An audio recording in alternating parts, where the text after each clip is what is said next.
کریم صلی اللہ علیہ وسلم نے ان 2 انگلیوں سے حضور نے اپنی زبان کو پکڑا۔ روزے میں ہمیں بڑی گفتگو سوچ سمجھ کے کرنی چاہیے، ویسے روزے کے علاوہ بھی اپنی زبان کی حفاظت کرنی چاہیے۔ جو ہم بے سمجھے بولتے ہیں نا، بے تکا زبان سے جملے بولتے رہتے ہیں، چغلیاں کرتے ہیں، غیبت کرتے ہیں، گالیاں دیتے ہیں، برا بھلا کہتے ہیں، تو یہ کسی کی دل آزاری کر رہے ہیں، یہ ساری باتیں روزے کے منافی ہیں۔ تو حضور نے ان 2 انگلیوں سے اپنی زبان کو یوں پکڑا تھا، ایک انگلی مبارک اوپر اور ایک نیچے۔ حضور نے یہاں پکڑ کے فرمایا تم میں سے جو بندہ مجھے اس کی ضمانت دے گا میں اس کو جنت کی ضمانت دوں گا۔ حضور نے فرمایا میں نے دوزخ میں معراج کی شب دیکھا کہ مردوں کی نسبت عورتیں زیادہ دوزخ میں جل رہی تھیں۔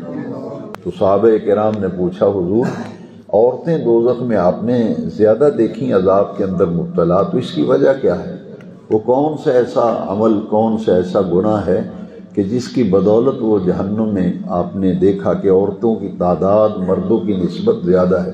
تو حضور نے فرمایا وہ ناشکری کی وجہ سے، ناشکری کی وجہ سے اور زبان کی بے احتیاطی کی وجہ سے اپنے خاوند کے تمام تر معاملات پر وہ ناشکری کا مظاہرہ کرتی تھی۔ خاوند ہر طرح کا خیال رکھتا ہے، ہر طرح اس کی ضروریات بھی پوری کر رہا ہے، لیکن وہ کہتی ہے جب سے اس گھر میں آئی ہوں میں نے تو سکھ دیکھا ہی نہیں۔ پھر یہ کہ میرے ماں باپ نے پتہ نہیں کیا یہاں دیکھا تھا کہ میرا رشتہ یہاں کر دیا۔ تو یہ وہ جملے ہیں، یہ وہ باتیں ہیں جن سے بڑا نقصان ہوتا ہے، تباہی اور بربادی ہوتی ہے آخرت کی۔ تو فرمایا جو مجھے زبان کی حفاظت کی ضمانت دے گا میں اسے جنت کی ضمانت دیتا ہوں۔ اس لیے کہ زبان کی بے احتیاطی کی وجہ سے تو روزہ ہم سے یہ تقاضا کرتا ہے، چونکہ یہ حدیث میں نے آپ کو سنائی کہ اسے بھوک اور پیاس کے سوا کچھ حاصل نہیں ہوگا۔ جو روزہ بھی رکھا ہے جھوٹ بھی بول رہا ہے، چغلی بھی کر رہا ہے، غیبت بھی کر رہا ہے، بد نظری اور بد نگاہی کا بھی شکار ہو رہا ہے۔ لہٰذا ہماری آنکھ کا بھی روزہ ہے، ہماری زبان کا بھی روزہ ہے، ہمارے دل کا بھی روزہ ہے۔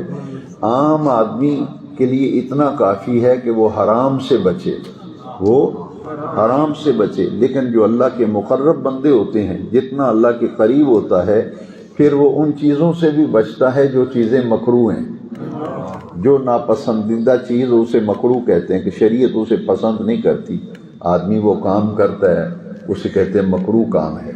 لہذا درجات ہیں، تو عام آدمی کے لیے اتنا ہی کافی ہے کہ حرام سے اپنا دامن بچائے، اور جب حرام سے بچنے کا عادی ہو جائے گا پھر ہر اس کام سے بچے گا جو شریعت میں ناپسند ہے۔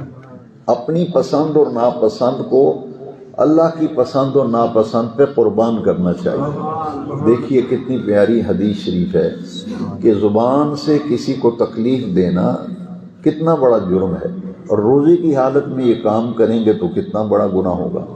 حضور نبی کریم علیہ السلام نے فرمایا کہ صحیح اور حقیقی معنوں میں مسلمان وہ ہے جو اپنے ہاتھ سے بھی کسی کو اذیت نہیں دیتا اور اپنی زبان سے بھی کسی کو دکھ نہیں دیتا۔